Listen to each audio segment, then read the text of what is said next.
ప్రపంచంలో ప్రతి వాడు ఏదో పని చేసుకుంటున్నాడు మనం తప్ప. మా కాంట్రాక్టర్ తో చెప్పి పని ఏదైనా ఇప్పించరా?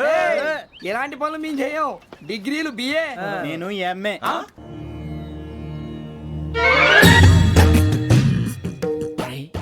కళ్ళు మూసుకునే ఉన్నాడు, కొంపదీసి నిద్రపోతున్నాడేంటి? ధ్యానం. కళ్ళు మూసుకొని ఎవరినో కాంటాక్ట్ చేస్తున్నారు. అవునా? అబ్బా. రామ్ ప్రసాద్, నీకు నిజం చెప్పాలంటే బాధగా ఉంది, కానీ చెప్పక తప్పదు. ఎందుకంటే అది నిజం కాబట్టి. Correct sir, correct. ఏంటి సార్ అది? నీకు 40 ఏళ్ళు వచ్చే వరకు కష్టాలు తప్పవు. గురుజీ, అవి మామూలు కష్టాలు కావు, అష్ట కష్టాలనే చెప్పాలి. ఉదాహరణకు అవి ఎలా ఉంటాయంటే, దొరక్క నీకు ఫుడ్ దొరికితే అది నీ నోటికందే లోగా నీ కాలో నీ చెయ్యో తగిలే మట్టిపాలైపోతుంది. నీ వాకలికి తట్టుకోలేక అప్పు కోసం ఎండను పడి వెళితే అక్కడ తాళం వేసి ఉంటుంది. మరో కఠోరమైన నిజమేమిటంటే, నీ దరిద్రాన్ని చూసి భరించలేక నీ భార్య లేచి వెళ్ళిపోతుంది. ఒక్కతేనా ఎవరితోనన్నా? తప్పు. అతని దురదృష్టాన్ని చూసి ఎగతాళి చేయకు రమణ. Sorry sir. ఇదయ్యా రాంప్రసాద్, నువ్వు ఈ 40 ఏళ్ళు ఈ నరకాన్ని అనుభవించక తప్పదు. 40 ఏళ్ళ తర్వాత అలవాటైపోతుంది. ఇక నువ్వు వెళ్ళొచ్చు. ఏమో వెంకటేశ్వరరావు, కులాసైనా రమ్మన్నారట. నీకు శుభవార్త చెబుదామని పిలిపించాను.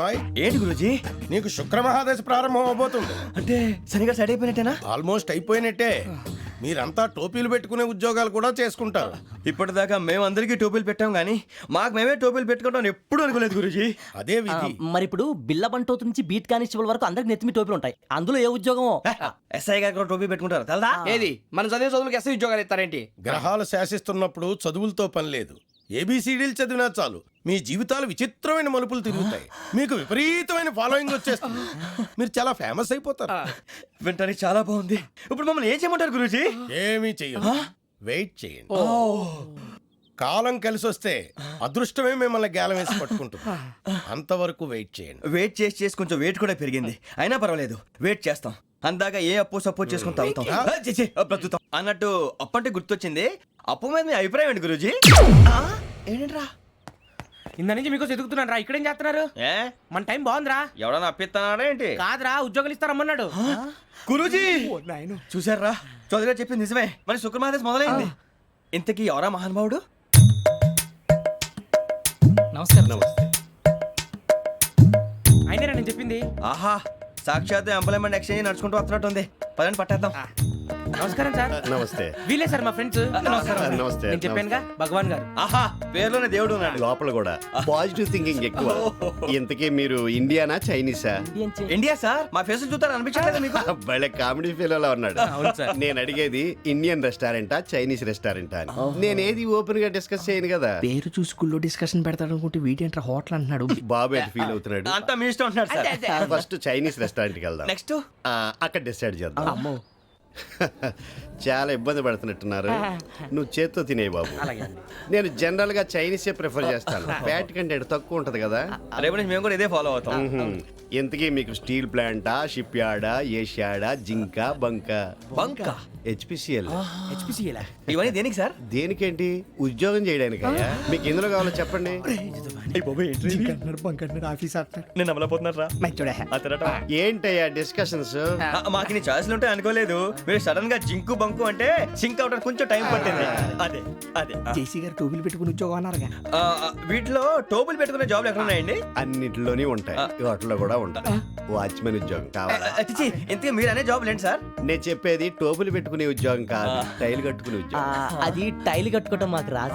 వాళ్ళు కడతారులే. ఇంతకీ మీకు జిఎం కావాలనా, ఏ జిఎం కావాలనా? అట్లా పిలుస్తున్నాడు చూడు బాబు. జిఎం అడిగితే ఎలా ఉంటుందంట? ఏజీఎం అంటే వింటానికి కొంచెం పెద్దదిగా ఉంది. ఏజీఎం ఇప్పించండి సార్. అనుకున్నాను నువ్వు ఇది అడుగుతావని. జిఎం అంటే జనరల్ మేనేజర్, ఏజిఎం అంటే అసిస్టెంట్ జనరల్ మేనేజర్. తూచండి, మాకు జిఎంఏ కావాలి సార్. అది సరే కానీ భగవాన్ జీ, ఈ ఉద్యోగాలకి టోపులు పెట్టుకుని వెళ్ళొచ్చా? నీ ఇష్టం వచ్చినట్టు వెళ్ళొచ్చమ్మా. అయితే నాకు జింక్లో నాకు స్టీల్ ప్లేట్, నాకు బంకులో గానీ. కన్ఫ్యూజ్ చేయగానే ఆయన్ని అందరికీ ఒక చోట ఇప్పించండి సార్. కలిసి పని చేసుకుంటాం. జీతం ఎంతండి? 30,000 అంటే 40,000. వడ్డీ ఎంత? అప్పు కాదయ్యా, నీకు ఇచ్చే జీతం. అంటే తిరిగి ఒక్కలేదా? ఫ్రస్ట్రేషన్ లో ఉన్నట్టున్నాడు. అవునండి. నువ్వు ఇచ్చిన వాళ్ళు తీసుకోరు. అంతేకాదు, ప్రతి నెల గ్రాట్యుటీ, పిఎఫ్, సిఎఫ్. బిఎఫ్ కూడా సార్? ఏ నువ్వు యాక్ట్ చేస్తావా? భగవాన్ జీ, మీరు ఇదంతా ఎందుకు చేస్తున్నారు? ఊరికే మాత్రం కాదు, నేను మంచోడని చెప్పి నా కారు పెట్రోల్ లేకుండా వెళ్తుందా? వెళ్దాం. నేను ఇచ్చుకోవాల్సినవి ఉంటాయి కదా. కదా. ఇలా చూడు, అందుకని ఉద్యోగానికి వాళ్ళ ఆకారం తీసుకుంటా. మా గెటబుల్ చూసి మీరు అపార్థం చేసుకుంటున్నారు. మాకంత పొజిషన్ లేదండి బాబు. పోనీ నలుగురు కలిసి ఉద్యోగం చేసుకోవచ్చా? మీ దరిద్రం నాకు అర్థమైంది. థ్యాంక్స్. మీ నలుగురు కలిసి ఓ ₹1,00,000 ఇవ్వండి చాలు. నేను నమ్మనరా, డబ్బుల విషయంలో అసలు నమ్మను. నాన్నగారు మీరు అలా అంటాం భావ్యం కాదు. ఏదో జేసీ గారి సిఫార్సు వల్ల శని గారు సైడ్ అయ్యి శుక్రవారం మొదలైంది. ఉద్యోగం దానంతటి అదే వెతుకుంటూ వచ్చింది. అందుకని ఇంకేం కావాలో చెప్పండి. స్టీల్ ప్లాంట్ లో జీఎం అని పెద్ద పోస్ట్ అమ్మా. జీతం 30,000, నెల నెల ప్రమోషన్లు, సిఎఫ్లు, డిఎఫ్లు, పిఎఫ్లు, బిఎఫ్లు. ఇవన్నీ నువ్వు చదివిన చదువుకే. అబ్బాబే దీనికి చదువుకి సంబంధం లేదండి. చెప్పాను కదా శుక్ర మహాదశ. అది దాని పవర్ అనుకోండి, ఎఫెక్ట్ ఈ అనుకోండి. రోజుల్లో కూడా గ్రహాలు ఏటా nonsense? అబ్బా ఏంటండి వాడన్న ప్రతిదాన్ని ఇలా కొట్టి పడేస్తారు. చిన్నప్పటి నుంచి లక్షలు పోస్ట్ చదివించారు. ఎహె, అమ్మా నువ్వు లేని పోనీ పెట్టుకో. లక్షలు ఎక్కడైనా ఊరుకోరా, మాట వరుస కనాలే. ఒక 25,000 ఇస్తే వాడి జీవితం సెటిల్ అయిపోతుంది అంటున్నాడుగా. అంతగా ఆలోచిస్తారేంటండి? అమ్మా నాకు ఉద్యోగం రాగానే మీ అందరి స్టీల్ ప్లాంట్ షిఫ్ట్ చేస్తానే. ఓకే నువ్వు చెప్పేదంతా కరెక్టేనా? నాన్నగారు మీకు అంత అనుమానం అయితే ఇవ్వకండి. సర్లే, ఇప్పటికిప్పుడు అంత డబ్బు అంటే కష్టం కానీ నా కెనటిక్ హోండా అమ్మాలి. నాకు తెలుసు మీరు ఆ నిర్ణయం తీసుకుంటారని, అందుకే పార్టీని పట్టుకొచ్చాను. బయట వెయిటింగ్.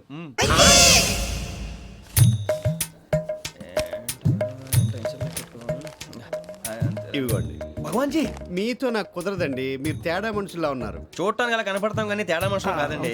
ఇది ఎంతో లెక్క పెట్టండి. 5,000 తగ్గిందండి. ఆ విషయం నాకు ముందు చెప్పాలి కదా. ఇది తేడాతనం కదా. సర్దుబాటు కాక జరిగిన పొరపాటు. మా దరిద్రం మీకు తెలియంది కాదు. మీ ప్రాబ్లమ్స్ నాకు అనవసరం అండి. ఇప్పటికే మీ మూలంగా 3 లక్షల బొక్క తెలుసా? మీరు ఫేస్ అంత చిరాగ్గా పెట్టకండి. రే ఆ గొలుసేవరా, తొందరగా ఎవరా, ఆయన కోపం వస్తుంది. ఇదిగో తీసుకోండి. తీసుకోండి ప్లీజ్. భగవాన్ గారు తీసుకోండి సార్ ప్లీజ్. భగవాన్ గారు మీ కోపం తగ్గిందా? కోపం కాదు వెంకటేశ్వర గారు, ఎందుకో మోసాన్ని భరించలేను. అది నా బలహీనత. ఇవన్నీ వదిలేయండి. ఇంకోసారి పొరపాటు జరగదు. మేము ఎప్పుడు జాయిన్ అవ్వాలో చెప్పండి. కొత్త బట్టలు కొనుక్కోవాలి. మీరు ఆ పనిలో ఉండండి. పొద్దున్నే గుడికి వెళ్ళి 9:30 కల్లా, మొన్న వచ్చారే ఆ ఆఫీస్కి వచ్చేయండి. మీ అపాయింట్మెంట్ ఆర్డర్స్ రెడీగా ఉంటాయి. 8:30కి వచ్చేస్తాం. మీరు వచ్చిన వాళ్ళ తలుపులు తీరు. మీ కంగారు నేను అర్థం చేసుకోగలను. ఇంతకాలం పని లేక స్తంభించిపోయిన మీ జీవితాలు ఇక నుంచి వేగం పుంజుకుంటాయి. ఆయన ఉన్నారా? ఎవరు? భగవాన్ గారు. మీరెవరు? ఆయన క్లోజ్ ఫ్రెండ్స్. సరే లోపల రండి. పదా సార్ వీళ్ళు భగవాన్ క్లోజ్ ఫ్రెండ్స్ అంటారు. సరే నువ్వు వెళ్ళి నేను మాట్లాడతా. సార్ మీరంతా భగవాన్ స్నేహితులా? అవును, అలాంటి స్నేహితులు ఉన్నందుకు గర్వపడుతున్నాం. సరే ఏంటి సంగతి? ఏముంది, మా అపాయింట్మెంట్ ఆర్డర్ చేస్తే పట్టుకులు చేరిపోతాం. ఈ రోజు గురు పౌర్ణమి, మంచి రోజు. అపాయింట్మెంట్ ఆర్డర్ ఏంటి? మీకు అందాల్సిన నీకు అందనట్లేదు. ఏంటది? ఏంటంటావేంటి? ఒక్కోడు 25,000 ఇచ్చాం. భగవాన్ గారి హెల్పింగ్ నేచర్ కాబట్టి తక్కువ రేటుకి ఒప్పుకున్నాడు. ఇంతకీ ఇది ఏ ఆఫీసో మీకు తెలుసా? తెలుసుకోవాల్సిన అవసరం మాకు లేదు. కానీ చెప్పాల్సిన అవసరం మాకుంది. యాంటీ కరప్షన్ బ్యూరో, అంటే అవినీతి నిరోధక శాఖ. లంచం తీసుకోవటమే కాదు, ఇవ్వటం కూడా నేరం. మీ భగవాన్ గారు ఒక 420. మా బాబుకి ఎన్ని తిట్లు వచ్చిన విషయం నిన్నే తెలిసింది నాకు. ఇంతవరకు మా బాబు నా ఒట్టుమే చేయలేదని మీ అందరితో గర్వంగా చెప్పుకునేవాడిని. First time man handing record 5,000 తక్కువే నా గోల్ చెలుగు లాగేస్తున్నాడు. అరే కోపడకండి రా, వాడు ఇక్కడే దొరుకుతాడని మా ఫ్రెండ్ చెప్పాడు. తొక్క దొరుకుతాడు. మీకు జింక్ లో కావాలనా, బంక్ లో కావాలనా, స్టీల్ ప్లాంట్ లో కావాలనా, షిప్ యార్డ్ లో కావాలనా? అంటే ఎక్కడ పడితే అక్కడ ఇప్పిస్తారా సార్? ఎక్కడ పడితే అక్కడ, ఎలా కావాలంటే అలా చేసుకుందాం. ఇబ్బంది ఏమీ లేదు. ఆపరేషన్ లో కావాలనా? అవి గేమ్స్ కదా సార్. ఆ స్పోర్ట్స్ కోటా లేవయ్యా. ఏమైంది సార్? ఉద్యోగాలు ఇప్పించమని ఎంట పడుతున్నారు. నువ్వు టచ్ లో ఫోన్ చేయ.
అవును సార్.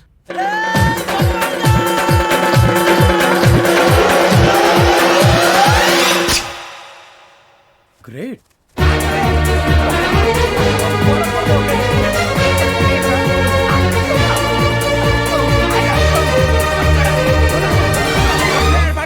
మీ నలుగురు సెలెక్ట్ అయ్యారు. దేనికి? ఎస్ఐ సెలక్షన్స్ లో మీరు ఫిజికల్ టెస్ట్ అన్ని పాస్ అయ్యారు.